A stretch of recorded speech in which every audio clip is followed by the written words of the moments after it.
sur le YouTube. Très bien. Et puis, eh ben, bienvenue, bienvenue. Et aussi, bonjour à toutes les personnes qui suivent en replay.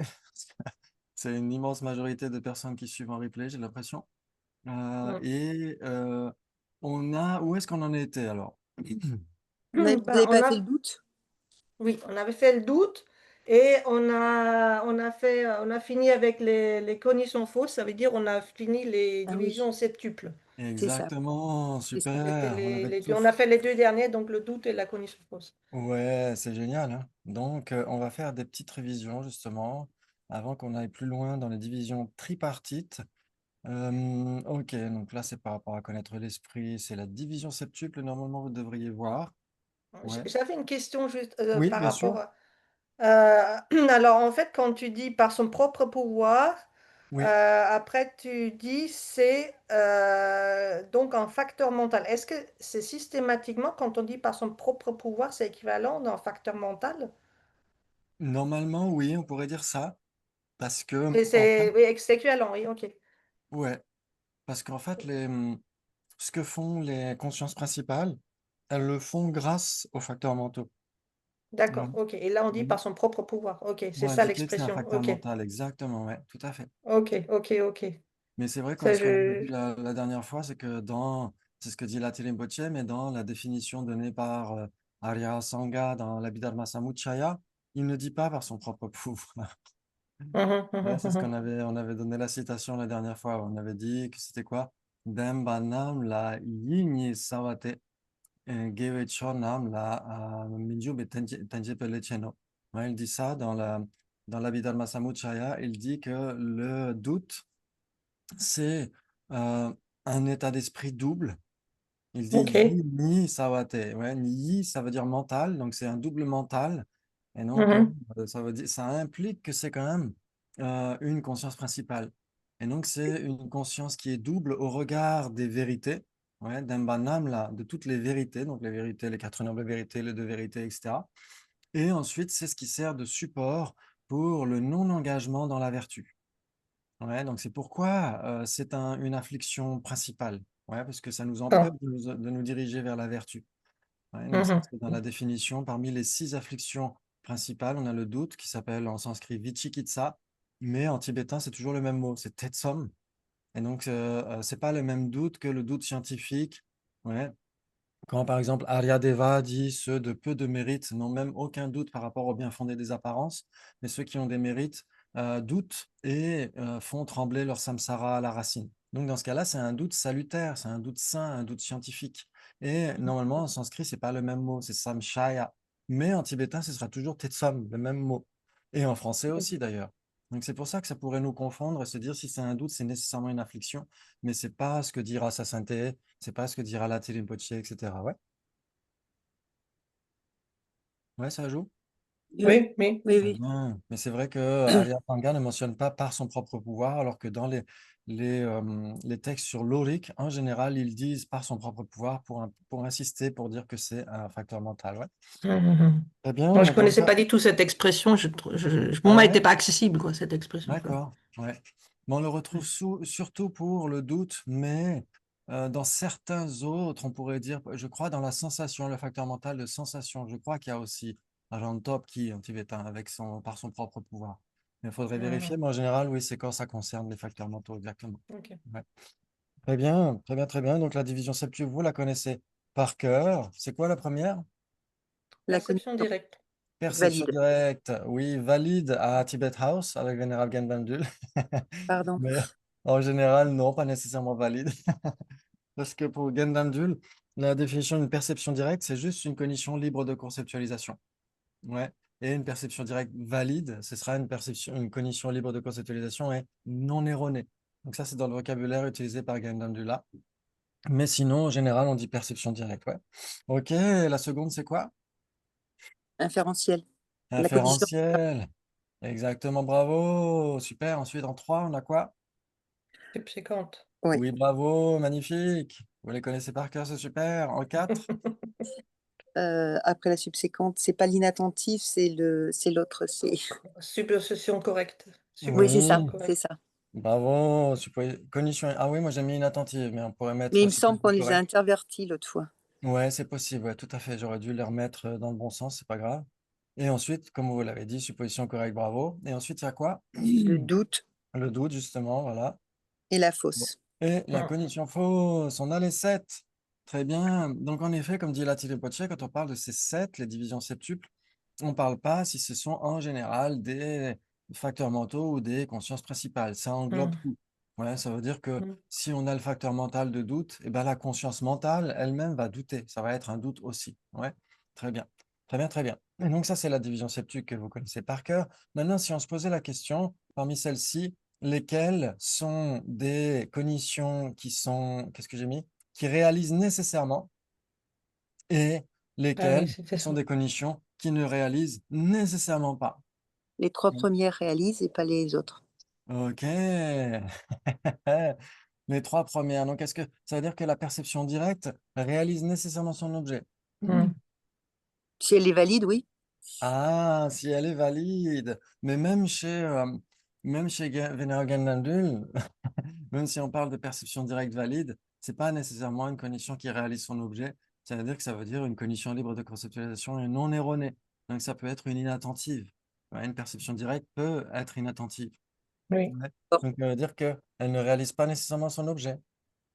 Si elle est valide, oui, dans notre contexte à nous, oui. Si on parle d'une cognition valide directe ou une perception directe valide, ça veut dire une cognition libre de conceptualisation nouvelle et infaillible. Dans ce cas-là, oui, elle sera nécessairement une cognition qui réalise. Mais si on ne rajoute pas valide, c'est pas nécessairement le cas, ouais. Ouais. Comme vous le savez, les perceptions directes, elles peuvent être soit des cognitions qui réalisent nouvellement. Donc, ce sont quoi? Une perception directe valide Voilà. et pas directement la subséquente. Voilà, exactement. Euh, on dira, voilà, celle qui réalise nouvellement, c'est une cognition valide. Celle qui réalise mais plus nouvellement, c'est une cognition subséquente. Et celle qui ne réalise même pas, ce sont les cognitions inattentives, ouais, parmi les Oui. perceptions directes. Donc ça veut dire que si c'est une perception directe, elle ne réalise pas nécessairement son objet.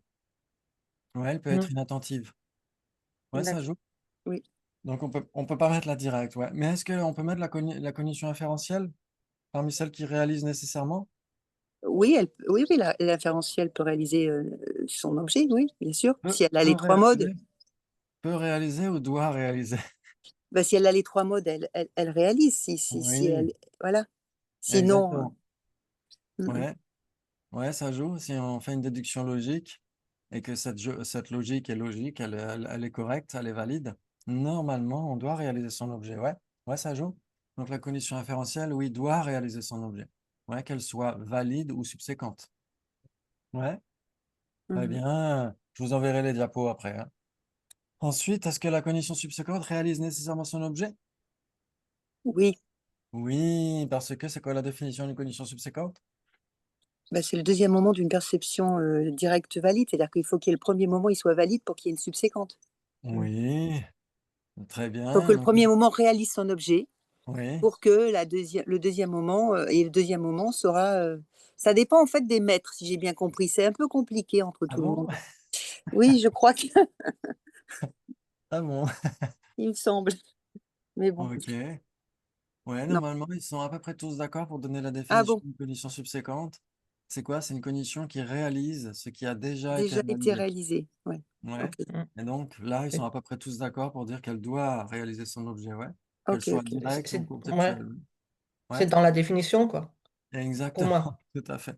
C'est dans la définition, ouais. Donc, on peut l'ajouter dedans. Ensuite, est-ce que la cognition inattentive réalise nécessairement son objet ou pas?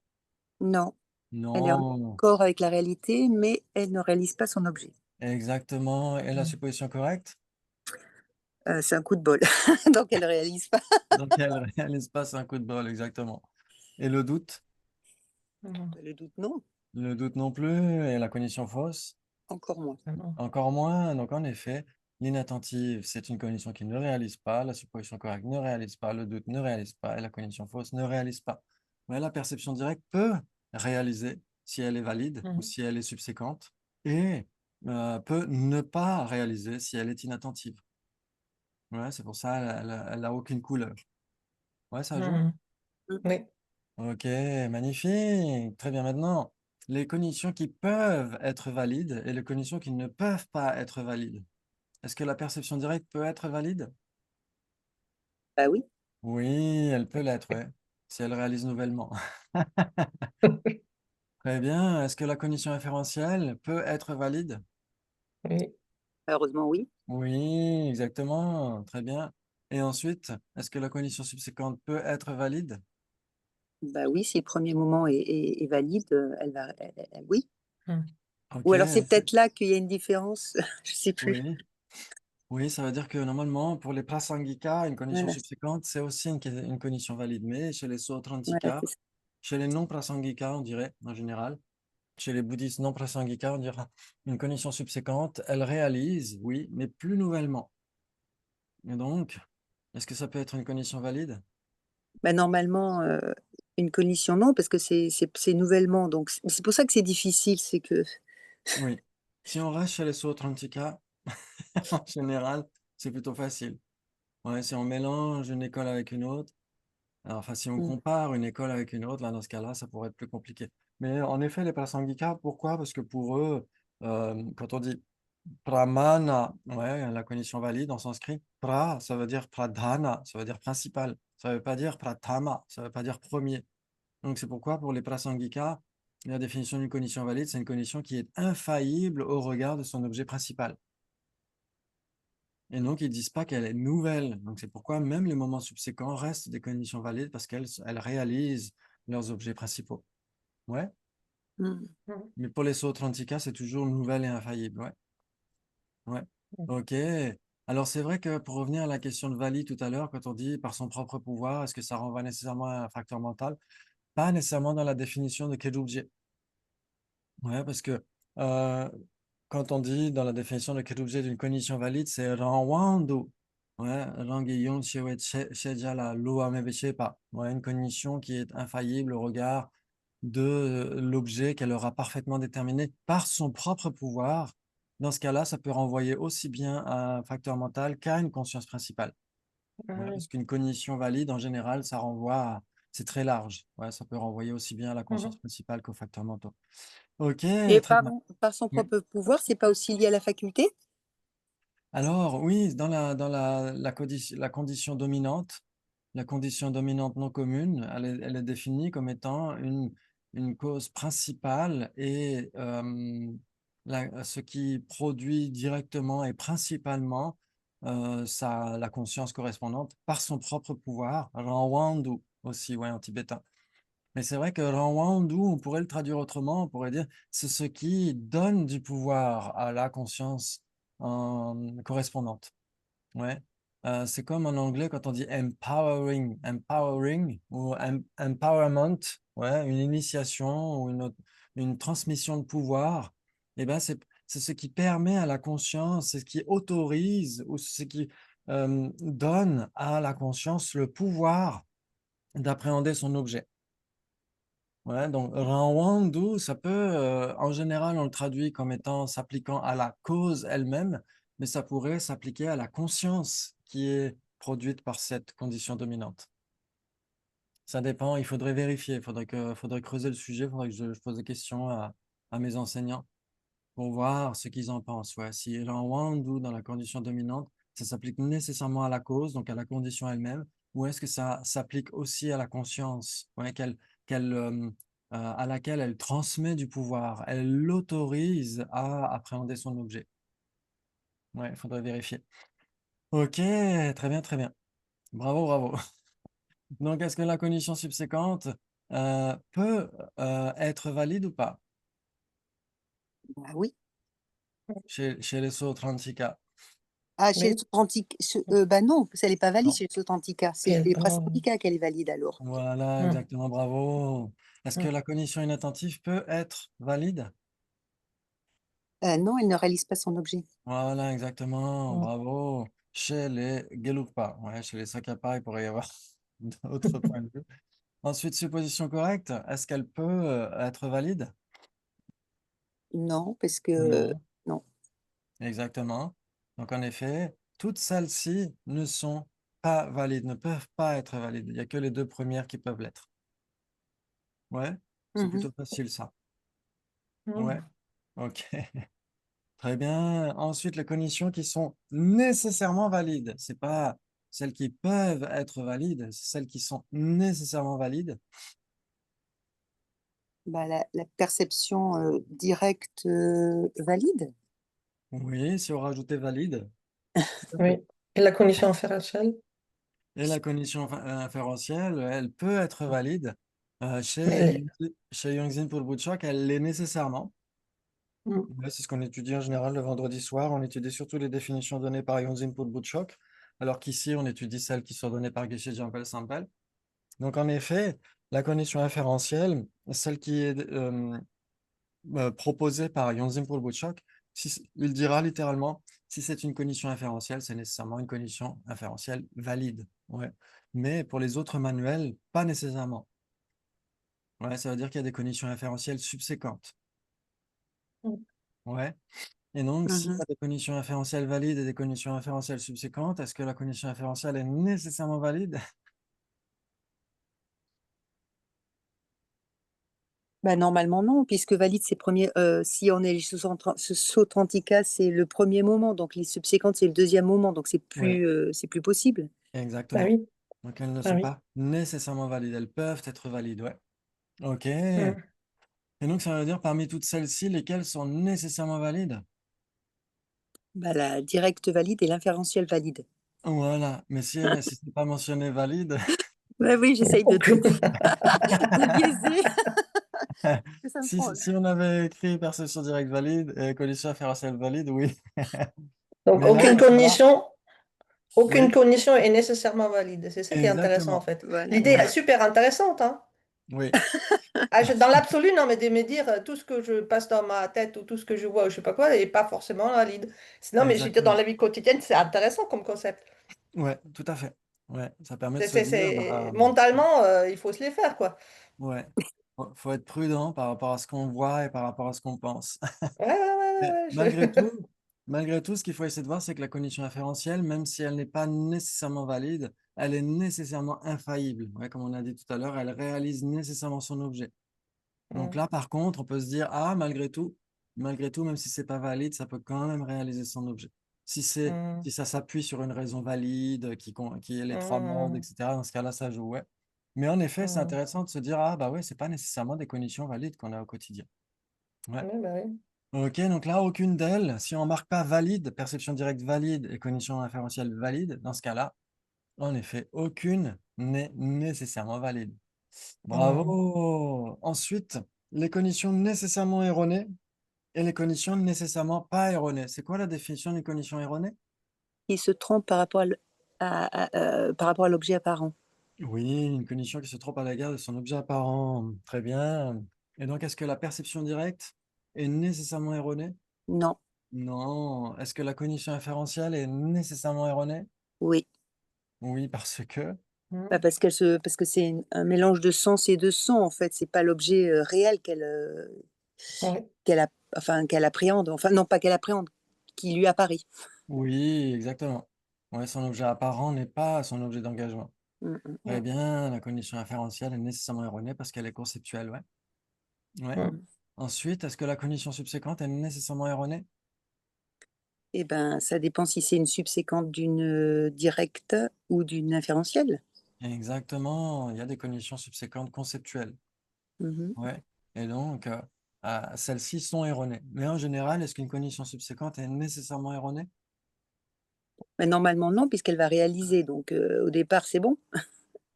Ah, donc si elle réalise, elle est nécessairement pas erronée.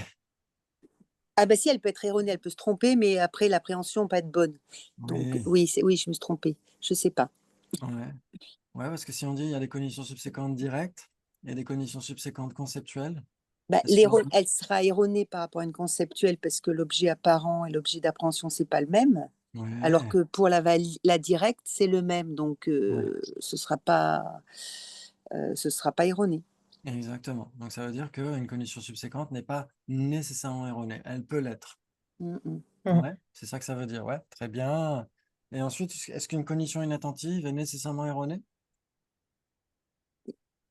Elle est en accord avec la réalité, donc non. si Ouais, elle est en accord avec la réalité, elle le réalise pas, mais elle a bien vu, l'objet apparent, il doit être bon au départ. Enfin, ouais, ça veut dire que si c'est une cognition qui est en accord avec la réalité, elle est nécessairement pas erronée. bah, erroné, c'est ne pas se tromper par rapport à l'objet apparent. Donc, Oui, si on a une perception directe valide, oui, l'objet apparent, il est bien correct, mais on ne l'a pas enfin, on l'a oui, bien perçu, mais on ne l'a pas réalisé, non? oui. Mhm. Bien, c'est tout à fait. Ce qu'il y a, c'est que dans la cognition inattentive, c'est surtout l'objet d'engagement qui est mentionné dans la définition. Mais en effet, Ah, comme elle a d'accord, la claire apparence d'un impermanent, elle est nécessairement non conceptuelle. Ouais. Comme c'est la claire, c'est une cognition qui a la claire apparence d'un impermanent. Et là, la claire apparence, c'est-à-dire qu'il n'y a pas de généralité de sens. Ouais. Et donc, d'ac c'est nécessairement une division des perceptions directes, la cognition inattentive. Ouais. Et est-ce qu'une d'accord. perception directe peut être erronée? Une perception directe, ben, une perception directe, elle est libre de et non erronée. Non erronée, donc elle ne peut Mais pas être non erronée. erronée. Exactement. Ouais, donc, si la cognition inattentive, c'est une division des perceptions directes, et que les perceptions directes sont nécessairement non erronées, On la n'a pas cognition erroné. inattentive est nécessairement non erronée. Ouais. Mhm. Ouais, Bravo! mais quand on lit, par exemple, quelque chose ou n'importe quoi, donc c'est ah non, lire, c'est visuel. Ouais, il y Et a on un peut petit peu pas des deux, penser j'ai à quelque l'impression. chose de façon inattentive. C'est ça que je Ouais, me demande. on pourrait, quand on rêvasse, Ouais, ouais, quand on essaie de méditer et qu'on part dans tout un train de pensée et qu'on n'est pas attentif à ça. Après, quand on a la vigilance, on se dit, tiens, j'étais en train de penser aux Bahamas alors que je devais méditer sur la vacuité, etc. Ouais. Donc ça peut arriver qu'on pense sans être attentif à ce qu'on pense. Ouais.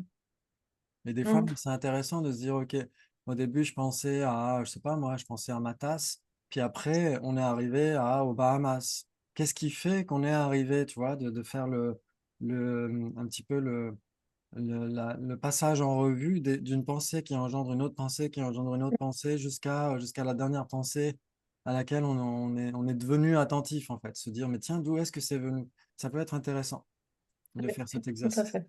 Mm. Très bien, très bien, très bien. Et donc, on a dit jusqu'à maintenant, la cognition inférentielle, elle est nécessairement erronée.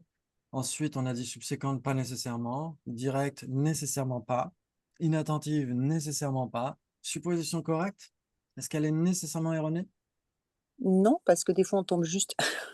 Ok, donc ça veut dire que si on tombe juste, c'est pas nécessairement erroné.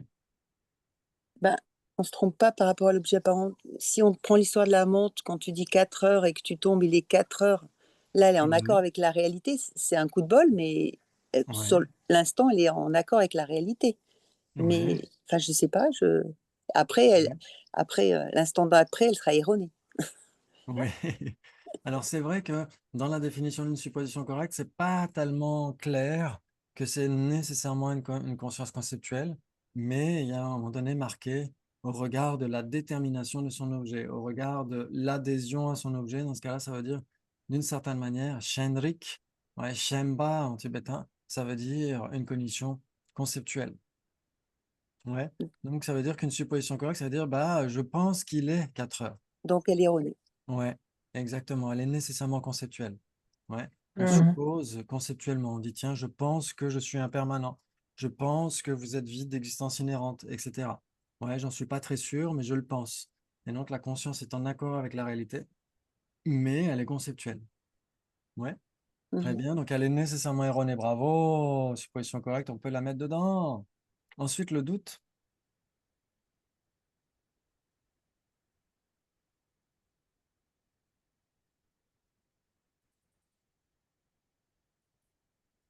Ah ah. Le Le doute, doute. est-ce qu'elle est erronée? Ouais. C'est ni l'un ni l'autre. Mais Ouais, Pour moi, c'est ça pas très colle pas. clair. Là, ça colle pas ni l'un ni l'autre. Pour moi, Ouais. je sais pas. C'est pas très clair dans la définition du doute non plus. Ils auraient Ah dû oui, le marquer. là, t'es toute là. Elles sont toutes. On a des doutes par rapport à la définition du doute.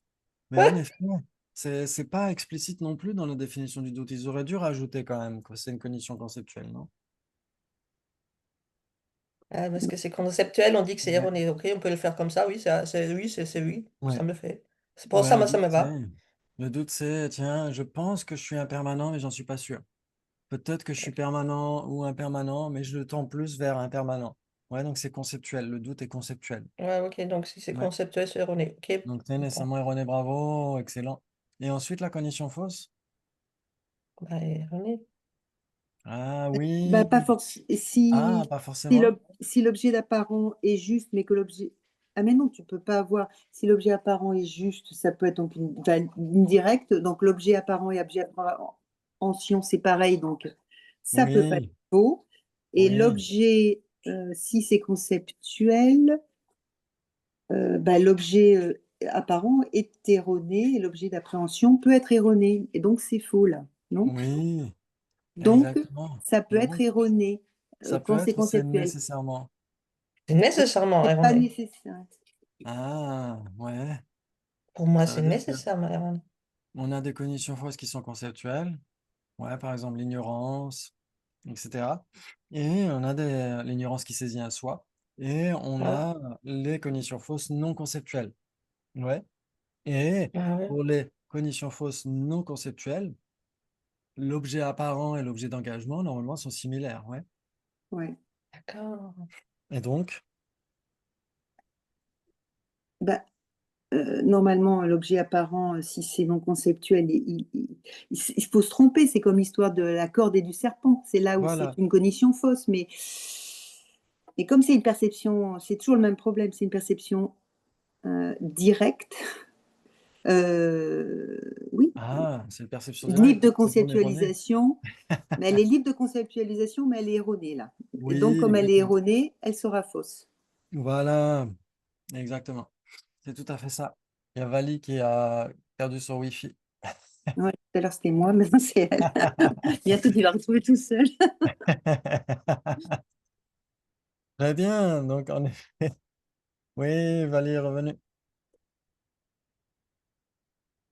Je pense que oui. Parce que justement, Vali avait dit oui, c'est erroné dès le départ. On peut apporter son crédit. Et en effet, c'était erroné dès le départ. Bravo. Et aussi, Sabine, tu viens de dire qu'en effet, avec avec des bons raisonnements, que la cognition fausse est nécessairement erronée. Ouais, vous aviez raison toutes les deux. Bravo. Ouais, ça joue. Excuse-moi, j'étais déconnectée Donc, tout là. à fait. Donc, J'étais c'était juste déconnectée, j'ai pour les dire, derniers trucs là, je sais pas. ouais, pour dire que tu avais raison dès le départ, pour dire qu'une cognition fausse est nécessairement erronée.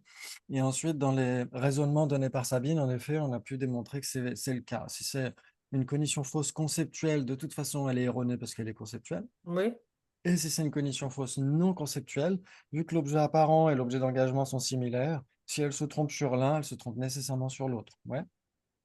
ouais, Donc une cognition oui. fausse est nécessairement erronée. L'inverse n'est pas vrai. Si c'est une cognition erronée, Hmm. elle n'est pas nécessairement fausse.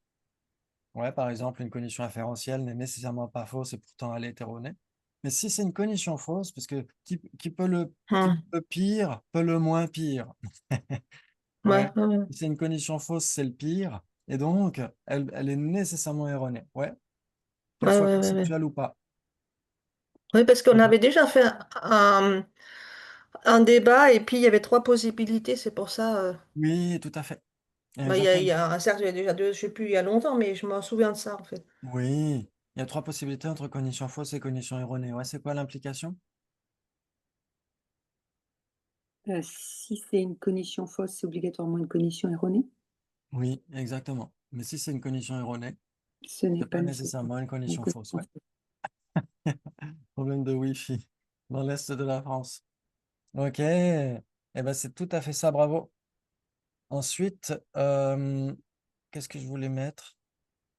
Ah oui, cognition. Ah oui, c'est pas. J'avais oublié les couleurs violettes aussi. Ouais, la perception directe n'est nécessairement pas erronée. Ouais. Ouais, la perception directe n'est nécessairement pas erronée parce que. C'est une perception libre de conceptualisation et non erronée. Exactement, c'est dans la définition. Ouais. Une perception directe n'est nécessairement pas erronée. C'est pourquoi on peut rajouter du violet en haut. Et ensuite, la cognition subséquente, elle peut l'être ou pas. Et est-ce que la cognition inattentive n'est nécessairement pas erronée? Une inattentive, elle n'est Elle n'est pas nécessairement erronée, mais elle ne réalise pas son objet. Elle ne se trompe pas par rapport à l'objet apparent, mais elle ne le réalise pas. Ok, donc elle est nécessairement pas erronée, ouais. Oui. Mm. Exactement, puisqu'elle ne se trompe pas à l'égard de son objet apparent. Ouais, très bien, puisque c'est une division des perceptions directes. Ouais. Donc en effet, il n'y a que la cognition subséquente qui peut l'être ou pas. Ouais, erronée. Ouais, il y a les cognitions subséquentes conceptuelles qui sont erronées, les cognitions subséquentes non conceptuelles qui ne sont pas erronées. Ouais, ça joue? Mm. Bravo, bravo, bravo. Ensuite, les cognitions nécessairement conceptuelles et cognitions nécessairement pas conceptuelles. Est-ce que la perception directe est nécessairement conceptuelle? Non, Non, pas exactement. nécessairement. Elle n'est pas du tout. Elle n'est nécessairement pas. Exactement, elle n'est pas du tout. Ensuite, la cognition inférentielle, Obligatoirement conceptuelle. obligatoirement conceptuelle, bravo, très bien. La cognition subséquente, Pas forcément. pas forcément. La cognition inattentive, Elle n'est pas conceptuelle. elle n'est pas conceptuelle, oui, nécessairement pas. Exactement, bravo. Ensuite, la supposition correcte, C'est conceptuel, t'as dit. c'est nécessairement conceptuel, exactement. Ouais. Ensuite, le doute, C'est Conceptuel. conceptuel, ouais. conceptuel aussi, bravo. Cognition fausse, Pas nécessairement. Ça peut pas être. nécessairement. Ouais. Exactement. Et donc, la perception directe n'est nécessairement pas conceptuelle, comme on l'a dit, et la cognition inattentive non plus. Ouais, donc là, on peut voir qu'il y a quelque chose, une configuration assez similaire à celle qu'on a vue juste avant dans erroné et pas erroné. Il y a juste la cognition fausse qui va être nécessairement incluse dans les erronés. Ouais, comme on a vu tout à l'heure. On a vu ici perception directe n'est pas erronée, inattentive n'est pas erronée, et toutes les autres leçons, sauf la subséquente, ouais, elle ne l'est pas nécessairement. Mais ici, si on fait la comparaison avec conceptuel, cognition fausse n'est pas nécessairement incluse. Donc, il n'y a que ça qui va changer. Ouais, si on dit conceptuel, Ah, ça veut dire quelque chose de spécifique. Ouais, ça veut dire qu'il y a une généralité de sens. Ouais. Mais les cognitions fausses, qu'elles soient conceptuelles ou pas, de toute façon, sont erronées. C'est ça qui fait la différence. Ouais. Mhm. Bravo, magnifique. Eh ben, c'est super, vous avez parfaitement réussi le test. Je vous J'ai enverrai les... j'ai- j'ai Ouais, déconnecté la caméra, je me suis fait déjà éjecter 3 fois, là. J'ai des problèmes. d'accord. Voilà. Ok, c'est pas très grave. C'est Non. pas très grave. Très bien. Donc, normalement, vous avez parfaitement compris grâce à toutes ces diapos par rapport à ces divisions des divisions septuples. Qu'est-ce qu'on pourrait rajouter par rapport à ça? Est-ce que vous aviez des questions par rapport à ça avant qu'on continue? Non, Euh, ça va? Non, je sais pas. C'est assez facile. Ouais. Ouais, ça montre un petit peu comment est-ce qu'on passe de la cognition fausse jusqu'à la cognition valide. C'est-à-dire que, par exemple, par rapport au point du Lamrim ou par rapport aux apparences et à la réalité. Ouais. En général, au début, on adhère aux apparences comme étant la réalité ultime. Ensuite, on peut se poser les questions, tiens, est-ce que ça correspond à la réalité ultime? Et puis être dans le doute. Ensuite, être dans la supposition correcte, se dire, ah ben non, les apparences ne correspondent pas à la réalité ultime, à la vérité ultime. Et ensuite, on peut générer des inférences et ensuite des cognitions valides, etc. Donc, ça veut dire qu'on peut aller du moins pire vers du pire vers le meilleur. Et pourquoi dans les traités psychologiques, on parle de la cognition valide et on va vers le doute? On fait l'inverse. Pourquoi Oui, nous, enfin moi, la deuxième, ce que tu viens de dire, me paraît plus logique parce que c'est notre réalité. On va vers le oui, meilleur. Alors que a priori, dans tout ce qui est psychologie, c'est l'inverse. On va du meilleur vers le pire. Enfin, ce oui, que j'ai entendu hier. Enfin, ou je sais exactement. pas quand. Oui, alors il y a beaucoup de cas où on va peut-être du meilleur vers le pire. Par exemple, il y a beaucoup de cas où on a des conditions valides sensorielles. Ouais, on appréhende une couleur et on réalise cette couleur, donc c'est une condition valide. Et le second moment est une condition subséquente. Ouais. Et ensuite, on pourrait se dire, tiens, est-ce que j'ai bien vu une couleur ou pas, etc. Normalement, on ne devrait pas douter si c'est une condition valide. Mais s'il y a du temps qui se passe entre la perception valide et les interrogations qu'on peut se formuler, on pourrait revenir sur le doute. Ouais, après se dire, ah bah non, c'était pas bleu, c'était vert, etc., etc. Donc, il y a beaucoup de cas où on peut passer de l'un à l'autre comme ça, dans ce sens-là. Mais en effet, quand il s'agit de la réalité des choses ou les points du lamrim, ouais, les renaissances, le karma, etc., les quatre nobles vérités, les deux vérités, etc., souvent, c'est plutôt, oui, on passe de la cognition fausse, on est complètement à côté de la plaque. Et ensuite, si on se pose les bonnes questions, qu'on a des enseignements valides, etc., on peut en effet aller vers le meilleur. Ouais, depuis la cognition fausse jusqu'à la cognition valide. Ouais. Ça, c'est le meilleur des cas, en effet. Ouais. Tout à fait. Très bien, très bien, très bien. Et donc, là, on a vu les points les plus importants, lesquels sont conceptuels, lesquels ne le sont pas, lesquels peuvent l'être, etc., etc. Et ensuite, on va essayer de passer dans la division tripartite. Est-ce que c'est clair pour vous, avant d'entrer dans la division tripartite, est-ce que c'est clair pour vous la distinction entre l'objet apparent et l'objet d'engagement? Oui, Ouais, très ok. bien, très bien, très bien, parce que c'est surtout au regard de l'objet apparent ici qu'on va faire cette distinction des divisions tripartites.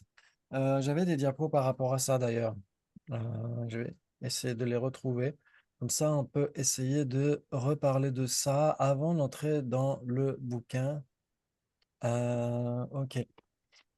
Donc, peut-être que au cours d'une fois précédente, on avait donné la définition de l'objet d'engagement, mais l'objet d'engagement d'une condition valide. Je ne sais pas si vous vous souvenez.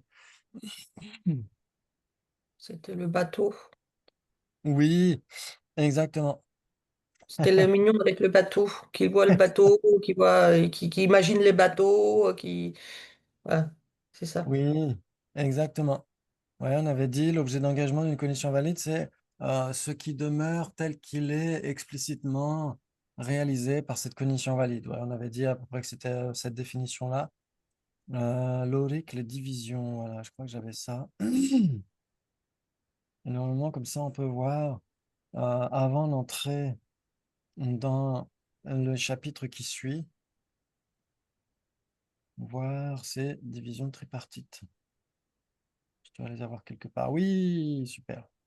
Ça, c'est cool. Très bien. Donc, comme ça, aujourd'hui, ce sera la journée diapo. C'est pas souvenir de vacances. Exactement. C'est pas les diapos des vacances.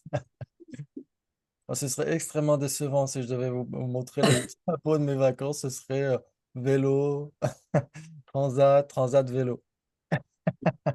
Ça peut être bien, Ouais, bah, ce serait pas très, très passionnant. c'est pas grave, c'est bien quand même. Ok, donc on a d'abord les consciences conceptuelles ayant une généralité de sens comme objet appréhendé. Donc, objet appréhendé, en général, c'est similaire à l'objet apparent. Ouais. C'est pas la même chose que l'objet du mode d'appréhension. L'objet du mode d'appréhension, c'est similaire à l'objet d'engagement. Ici, l'objet appréhendé, ça renvoie à l'objet apparent. Ouais. Et Appréhender, donc, est-ce que là, j'ai l'impression que c'est presque un pléonasme de dire une conscience conceptuelle ayant une généralité de sens comme objet apparent, non? Mais la conceptuelle, c'est obligatoirement une généralité de sens. Exactement, elle a nécessairement une généralité de sens comme objet apparent, comme objet appréhendé. Ouais, donc dans ce c'est cas-là, après, appréhender, s'engager, enfin, engagement, c'est contradictoire. dans ce cas-là, oui, exactement. Tout à fait. C'est juste pour moi, pour Ouais, que ouais, ouais. c'est comme dans l'histoire du bateau. Quand on pense Ouais, au ouais, ouais, bateau, l'objet ouais, ouais. appréhendé, ça va être la généralité de sens du bateau, donc l'image mentale, l'image générique du bateau, alors que le bateau sera l'objet d'engagement. Ouais. Exactement. Ouais, donc Oui, ça, c'est parce que la... Ouais, appréhender, c'est oui. Parce que dans la langue courante, c'est pas forcément contradictoire. oui, exactement. Et on peut dire que, en effet, par exemple, une conscience conceptuelle qui pense au bateau, elle appréhende le bateau. Hmm. Mais le bateau n'est pas son objet appréhendé. Donc c'est pourquoi, oui, dans le langage courant, c'est pas Oui, nécessairement contradictoire, mais la façon dont on le formule, l'objet appréhendé, l'objet apparent, etc., c'est pas nécessairement ce qu'appréhende la conscience. oui, voilà, c'est ça. Oui. Ouais, c'est ça qui est intéressant. Ouais. Ça veut dire que la conscience conceptuelle qui pense au bateau et qui a la généralité de sens du bateau, elle appréhende le bateau. Très bien. Mhm. Et si, par exemple, on pense à non-bateau ou l'opposé de ce qui n'est pas un bateau, on n'appréhende pas le bateau, mais on le réalise quand même. Mhm. La Mhm. conscience conceptuelle ne l'appréhende pas, mais c'est quand même son objet d'engagement. Donc c'est là où on peut faire des distinctions entre explicite, implicite, etc. Ouais. Très bien. D'accord. Ok, donc là, c'est juste pour dire une conscience conceptuelle, tout simplement. Ouais, la première division tripartite. Ensuite, conscience non conceptuelle et non erronée ayant un phénomène spécifiquement caractérisé comme objet appréhendé. Eh ben, c'est la même chose que dire perception directe. Mhm. Ouais. On pourrait même dire que conscience non conceptuelle et non erronée, d'un côté, ayant un phénomène spécifiquement caractérisé comme objet appréhendé, c'est un pléonasme aussi. Mhm. Ouais. OK. Mhm. Et c'est là où la différence va se faire, c'est ici, la conscience non conceptuelle erronée, qui a l'apparence claire d'un non-existant comme objet appréhendé. Ouais. Donc, en général, c'est vrai que là, on pourrait débattre, on pourrait dire objet appréhendé, c'est un objet, et donc ça doit exister. Ouais. Et donc, en effet, l'apparence claire existe. Le non-existant n'existe pas. Mais Mhm. l'apparence claire existe. C'est là où on fait la distinction. Ouais, c'est comme pour le mirage. L'apparence du mirage, l'apparence de l'eau, l'apparence d'une flaque d'eau existe, mais la flaque d'eau n'existe pas. Ouais, c'est le même Mhm. principe. Ouais, l'apparence d'une flaque d'eau existe puisqu'elle apparaît à notre conscience visuelle, mais la flaque d'eau, elle, est un non-existant, ouais, en Mhm. cet endroit particulier. Ben là, c'est le même principe. L'apparence claire d'un non-existant existe, mais le non-existant n'existe pas. Ouais, ça joue? Oui. Oui, Très bien. c'est un Ouais, truc qu'on se fait dans la tête, quoi. J'imagine quelque chose qui n'a pas oui. lieu d'être, par exemple, c'est ça. Exactement. C'est comme une Ah oui. hallucination parce que là, Oui. on parle d'une conscience non conceptuelle. Ouais, donc quand on imagine, on conceptualise. Mais là, ce serait en effet une conscience non conceptuelle. C'est comme une hallucination. Ouais, c'est comme voir Mhm. un serpent alors qu'il n'y a qu'une corde, voir Mhm. un plan d'eau alors qu'il n'y en a pas, voir une mare ou une flaque d'eau alors qu'il n'y en a pas, etc. Ouais, Quelqu'un ouais. qui m'agresse alors qu'il m'agresse pas, ou ou quelqu'un Oui, oui, c'est ça. exactement. Ou, ou des apparences oniriques quand on rêve. Ouais, on Mhm. hallucine la plupart du temps. Ouais. Ok, Mhm. très bien. Donc c'est là où on peut faire la distinction, c'est que les deux premières ne sont pas des cognitions fausses, D'accord, ok. ouais, ne sont pas nécessairement, on pourrait dire. Ouais, la conscience conceptuelle ayant une généralité de sens comme objet appréhendé, elle pourrait être fausse. Ouais, on peut penser à un rond carré. Mhm. Ouais, dans ce cas-là, c'est une cognition fausse, ouais. Et on peut penser à un soi autosuffisant et substantiel, etc., etc. Ouais, très bien. Donc là, ce sera une cognition fausse. Mais ici, c'est simplement pour dire que la conscience conceptuelle ayant l'objet de sens, ayant une généralité de sens comme objet appréhendé, c'est une cognition erronée. Très bien. Ouais. Ensuite, on a conscience non conceptuelle non erronée ayant un phénomène spécifiquement caractérisé comme objet appréhendé, c'est une cognition non erronée. Mhm. Ouais, ok. Une cognition non conceptuelle non erronée. La première, c'est cognition conceptuelle, donc cognition erronée. La seconde, c'est cognition non erronée. Et la troisième, c'est cognition non conceptuelle erronée. Et donc, ça renvoie à quoi? À une Une cognition question fausse. fausse. Exactement. Fausse, oui, c'est À ça. une cognition. Excuse-moi, Oui, pourquoi on met phénomène spécifiquement caractérisé? Pourquoi on met pas impermanent? Ce serait quand même ouais. plus Je ne simple. sais. Enfin, ça fait beaucoup de Ouais. mots pour. Exactement. Ce serait beaucoup plus simple.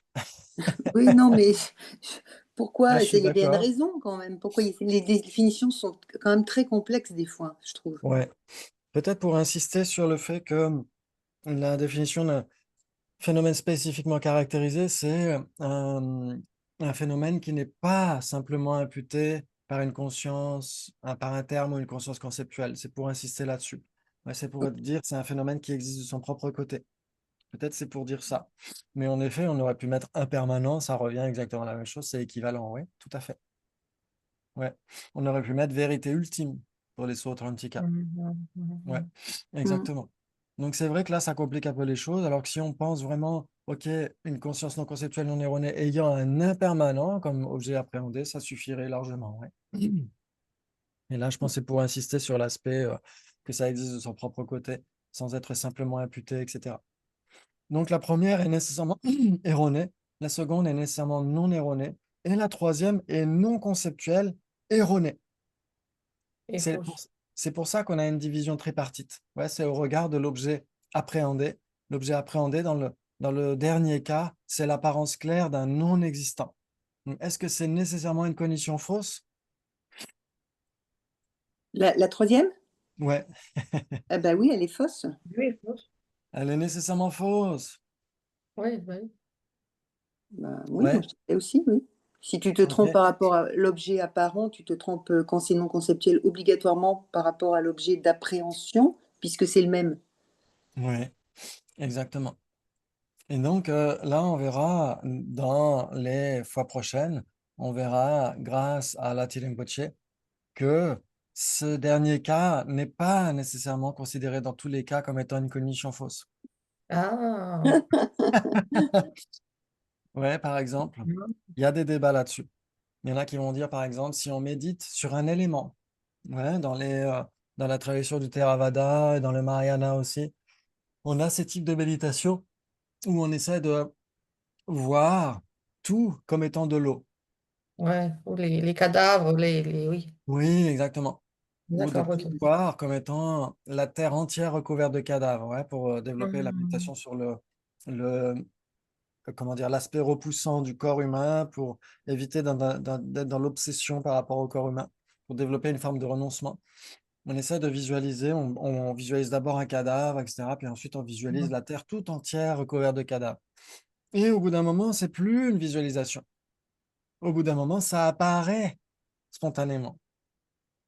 Ouais. Et Mhm. donc, est-ce que malgré tout, la Terre est recouverte de cadavres en réalité ou pas? Mais si ça paraît, c'est comme c'est pas la même chose qu'une perception yogique, parce que si ça nous apparaît, c'est direct, enfin, Oui, on c'est réalise direct. quelque chose, en fait. Et c'est comme un C'est truc. direct. Et donc, c'est que, je sais pas, ça me fait penser. Exactement. C'est direct, mais est-ce que malgré tout, la Terre est recouverte de cadavres pour autant? Pas vraiment, non, pas encore. Sauf dans un Avengers, à un moment donné, à la fin, une vision- Iron Man qui a une vision comme ça. Mais sinon, en effet, ce n'est pas nécessairement le cas. Ouais. Ok, ok. Et on pourrait même dire ce n'est nécessairement pas le cas. Ouais, la terre n'est pas recouverte de cadavres et pourtant le yogi a cette apparence claire. Ouais. Et donc, en effet, c'est issu de la méditation. C'est pour ça qu'on pourrait dire c'est une perception yogique. Alors, une perception directe yogique, normalement, elle réalise quelque chose. Ouais. Alors que là, c'est un non-existant, donc ça ne peut pas être réalisé. Mais certains vont dire c'est une cognition fausse, parce que si on s'en tient à la définition de cette division tripartite, c'est une cognition non conceptuelle qui est erronée, ouais, qui a l'apparence claire d'un non-existant. Et donc, en général, si on dit qu'une conscience non conceptuelle erronée est nécessairement fausse, certains vont dire même l'apparence claire des cadavres qui recouvrent la Terre entière, c'est l'apparence claire qui se manifeste à une cognition fausse. Ouais. Mhm. Et la télépotier va dire, mais si c'était nécessairement une cognition fausse, ça ne pourrait pas être issu de la méditation. Parce que ce qui est issu de la méditation n'est nécessairement pas une cognition fausse. Pourquoi? Parce que les Bouddhas réalisent tout ce qui est issu par la méditation, issu de la méditation. Mhm. Les Bouddhas doivent tout réaliser, ce qui est développé grâce à la méditation. Ouais. Et donc, si les Bouddhas réalisent cela et si les yogis développent cela, si c'est issu de la méditation, ce n'est nécessairement pas une cognition fausse. D'accord. Donc, c'est pourquoi il y a ces débats. D'accord. C'est pas une méditation fausse parce elle nous amène vers une réalité, en fait. Alors que quand on a une cognition fausse, c'est une impasse, en fait. Je sais pas comment dire. Oui, Alors que là, par rapport au cadavre, ben, on réalise vraiment l'impermanence. C'est-à-dire qu'on réalise autre chose oui, que cette histoire de cadavre, en fait. Mhm. exactement. On réalise le renoncement, on réalise le Oui, non-attachement. etc. Ouais. Donc, en effet, dans ce cas-là, on peut dire que s'il y a une réalisation, ça ne peut pas être une condition fausse. Ouais. Mm. On pourrait dire ça du point de vue des tantras aussi. Dans les pratiques tantriques, il y a, surtout dans les tantras supérieurs, quand le yogi arrive dans la phase de perfection, arrive à générer le mandala naturellement, spontanément. Ouais, le mandala, la déité avec le mandala, le palais inestimable, etc. Tout cela apparaît spontanément. Est-ce que cette personne est éveillée pour autant? Pas Non, encore. non. Non. Ouais, elle n'est pas encore une déité. Ouais, elle deviendra une déité dans pas très longtemps. En général, quand la personne génère le corps illusoire, c'est qu'elle obtiendra l'éveil dans pas très longtemps. Mais elle n'est pas encore éveillée malgré tout. C'est encore un être conscient. Ouais. Donc, est-ce que c'est une cognition fausse, le corps illusoire, l'apparence du corps illusoire? On dira non. Nécessairement pas. Nécessairement pas. Ouais. Donc, c'est là où ça pose question. C'est en effet la claire apparence d'un non-existant, puisque le mandala n'est pas encore pleinement réalisé, puisque la personne n'est pas encore pleinement éveillée. Elle s'en rapproche beaucoup, mais elle n'est pas encore pleinement éveillée. Ouais, donc, dans ce cas-là, c'est encore une conscience non conceptuelle erronée, ouais, puisqu'elle a l'apparence claire d'un non-existant.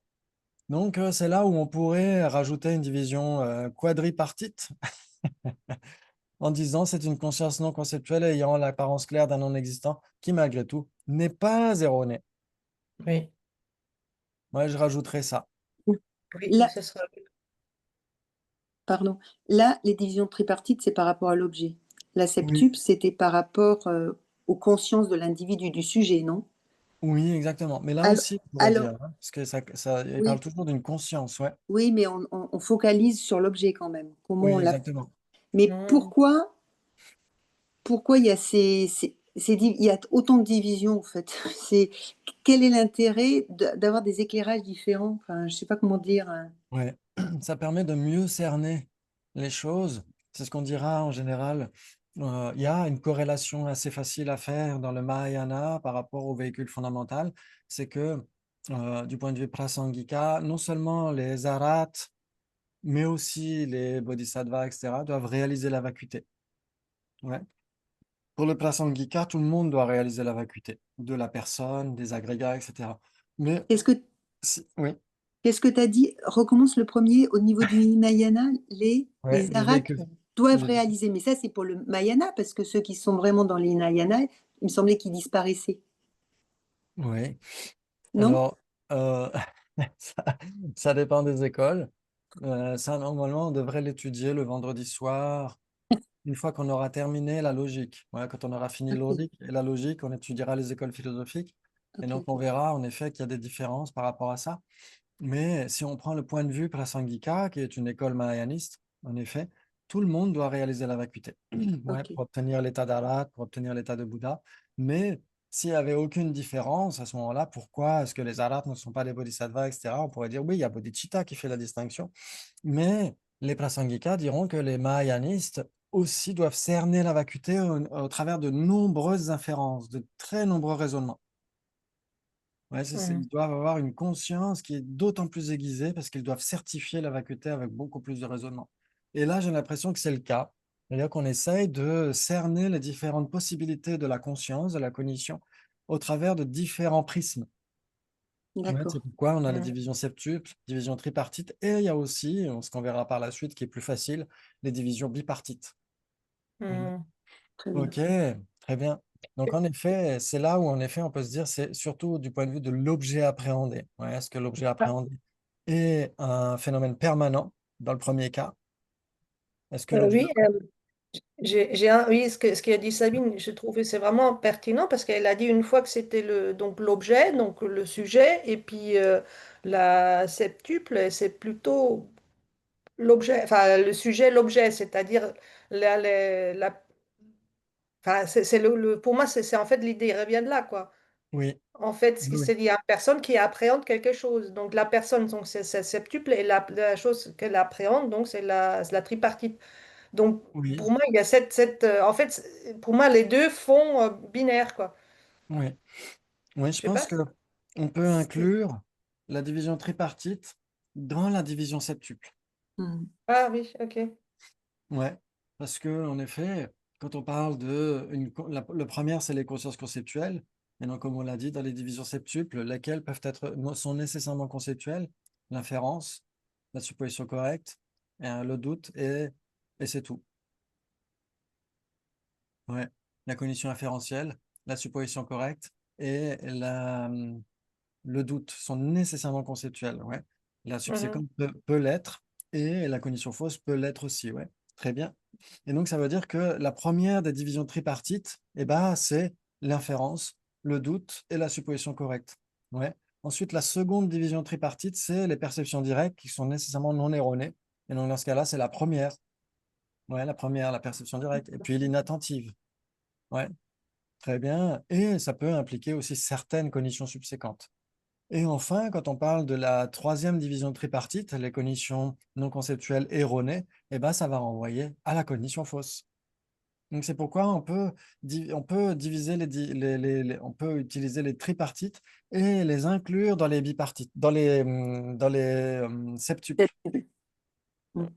Et ce qu'on verra par la suite, les bipartites, elles aussi, on peut les inclure dans les septuples, ce qu'on a essayé de faire ce matin avec les diapos. Ouais, c'est parmi les cognitions conceptuelles, non conceptuelles, erronées, non erronées, etc. Ça, c'est des divisions bipartites. On peut les appliquer aux septuples aussi. Donc, c'est pour mieux comprendre les divisions septuples, j'ai l'impression. Ah oui, C'est pour les ok, regarder au travers d'un autre prisme. Ouais, d'accord. très bien. Bah, bravo, c'est super. C'est super. Donc, Donc le septuple, il prime sur les autres. j'ai l'impression. J'ai l'impression parce que c'est vraiment la division la plus précise d'une certaine manière, parce que les autres, elles sont plus générales. Ouais, ça veut dire tripartite. D'accord, ok, Ouais, les ok. tripartites peuvent s'appliquer à plusieurs des divisions septuples et les bipartites aussi. Ouais, les divisions septuples, c'est vraiment les plus précises. Ouais, très bien. Et ben magnifique, c'est super. Donc là, on a présenté ou introduit au chapitre qui va suivre les divisions tripartites. Donc je pense que ce sera plus facile quand on va lire le texte parce qu'on aura déjà un peu mâchouillé le truc. Ouais. Mhm. Ok. Bravo. Ben, c'est Merci. super. Et puis bah, ce soir, les débats, on va continuer. On va essayer de corriger le quiz qui était Il y avait un quiz. Ouais, il y avait un quiz. Ah bon? Mais Ah, vous voici. l'avez pas Tu vu? l'as envoyé? Oui. Ouais, donc je vais le réenvoyer. Je vais le renvoyer sur le WhatsApp. Ouais, si je peux, Ah, si vous... si j'ai le temps, j'essaye de le faire. Ouais, Ok. très bien. Il est un Ben, peu je suis en train vicieux, hein, je dois avouer. de Il est quand Un même regarder peu. si tu as eu. Alors, je ne sais pas si je vais le faire. Mais ce qui Oui, compte, c'est peut-être à la fin, vous pouvez vérifier les résultats. Vous pouvez vérifier les réponses et donc essayer de Ah voir. oui. Comme ça, on essaiera de le corriger ce soir. Ouais. Et puis si la majorité des gens ne l'ont pas encore fait, on le mettra de côté, puis on essaiera de faire autre chose. C'est pas très grave. Mais on peut le faire ensemble ce soir, comme ça on regarde les questions une à une, et ça nous permet de réviser tout ce qu'on a vu jusqu'à maintenant aussi. Ouais. Mais je vais Je, vous le renvoyer quand même sur le WhatsApp au cas où. ouais, ouais, je l'ai, en fait, je viens de le voir, je l'ai, pardon. Ok, et moi aussi, je viens de le voir. Pardon, c'était ok, inattentif. super. C'était On l'a lu comme inattentif. ça et pouf. Ouais, ouais, ouais. C'était inattentif, exactement. Donc, on essaiera de le voir ce soir et puis ben, vous avez largement le temps de le faire au moins 3 ou 4 fois entre-temps. Merci beaucoup, c'est un immense Merci, plaisir. Prenez bien soin de vous et bonne journée. merci beaucoup. Merci, merci. Merci. Ciao, ciao. À plus tard. À plus.